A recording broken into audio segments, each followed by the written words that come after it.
Rocky की कहानी। Rocky का जन्म एक छोटे से गांव में हुआ था। उसका घर बहुत गरीब था। पिता खेतों में मजदूरी करते थे, माँ घर के काम और कभी कभी दूसरों के यहाँ बर्तन मांजती थी। घर में दो छोटे भाई और एक बहन भी थी। एक छोटा सा गांव था। वहां एक लड़का रहता था, नाम था अरुण। 3 अरुण गरीब परिवार से था। 4 उसके पिता खेतों में मजदूरी करते थे। 5 माँ घर काम करके गुजारा चलाती थी। 6 घर में गरीबी इतनी थी कि कभी पूरा भोजन भी नहीं मिलता था। 7 लेकिन अरुण के सपने बड़े थे।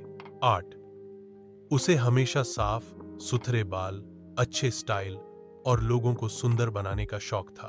9 जब गांव के लोग नाई की दुकान पर जाते तो अरुण घंटों खड़ा होकर देखता रहता।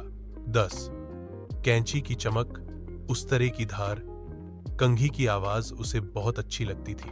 11 गांव का नाई बूढ़ा था। 12 उसका नाम रामलाल नाई था। 13 अरुण रोज कहता, चाचा मुझे भी सिखा दीजिए।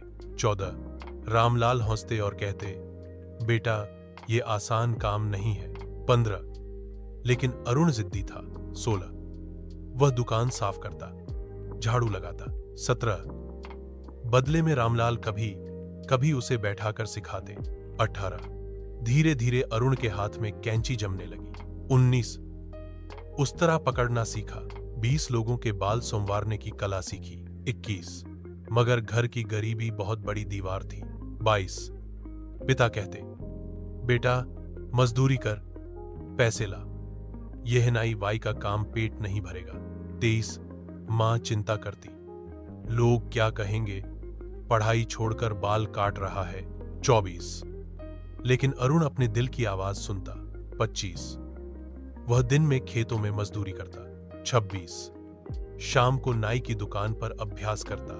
27 रात में सपना देखता कि उसकी अपनी बड़ी सैलून हो। 28 गांव के कुछ लड़के उसका मजाक उड़ाते।